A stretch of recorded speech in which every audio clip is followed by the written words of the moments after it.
Hello, everybody. I am here again, Jim Tripp, on behalf of Comprehensible Iowa, and I'm excited to introduce you to Eric Herman.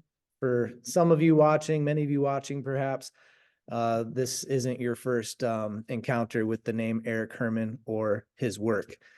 Eric and I go kind of way back to, I don't know, early 2010s, maybe even before that, but I think around then when we were collaborating, learning together, was back on Ben Slavick's professional learning community.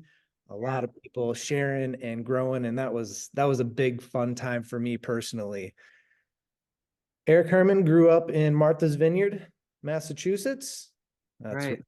one of the few states I've never been to. I've never even crossed into Massachusetts, not yet. And I was wondering, have you ever been to Iowa, Eric? No, I haven't. This will be the first time.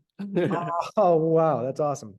I don't know that we've had anybody from Florida. I don't believe so, to Comprehensible Iowa yet. You might actually set the distance record. I haven't looked and put it in to see how far of mileage it is. We do have somebody coming from Connecticut this year, which will rival that distance, I assume. But you might end up setting our record when you come in June. Eric taught elementary and middle school Spanish in Martha's Vineyard. Also has taught adult and college level classes as well. Currently a doctoral student at Florida State University. Lives in Tallahassee now. His family. He's written a novel for Spanish learners. He's written a book of assessment material. And most recently, I'm excited about this one. This is Eric's newest book, Research Talks, Motivating Acquisition-Centered Classroom. It's got quotes from researchers every day of the week is a different topic.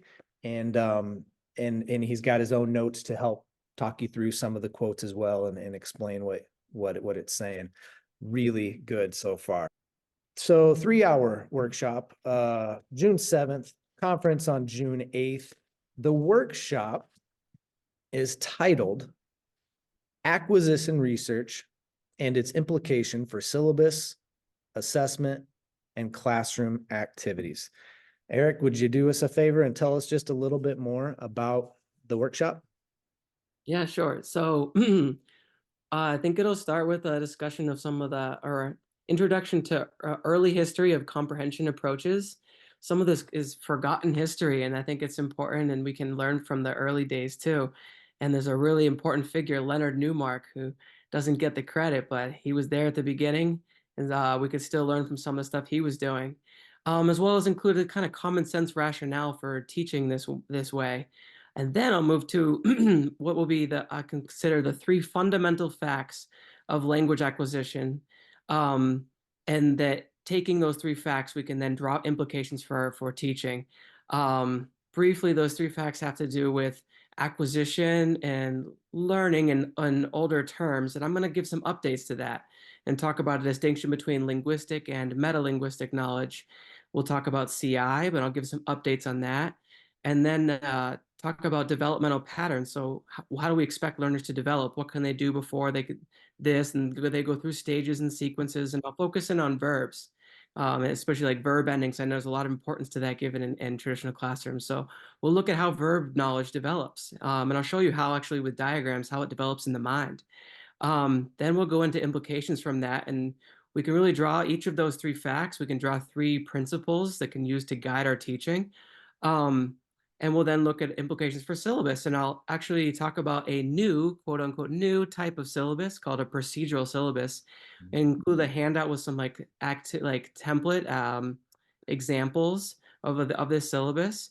Talk about assessment as well, and what implications are there for then the criteria and for what the criteria should be to evaluate performance. And then demo, the fun part at the end there, I'll actually do some oral activities. I'll go through a sequence that all use the same set of keywords so that I can limit my language and just do a bunch of different things. So we'll start with total physical response, at least my kind of twist on it. We'll look at movie talk. Again, this is my version of these things, but yeah, movie talk, and then like personal interview section. followed by collaborative storytelling, and then just describe some follow-ups to that. It's sometimes hard for us to wrap our mind around some of these ideas you're talking about, even some of the words you brought up. But what I've always appreciated about what you do, Eric, is you're able to illustrate literally some of these ideas. You have some really great graphics that you share with people about how the process works. And you're able to talk about it as a teacher because you Yeah. are a teacher. You have taught kids, adults, high school students, the whole gamut. So you know what it means to be in the classroom, but you also are working with the research.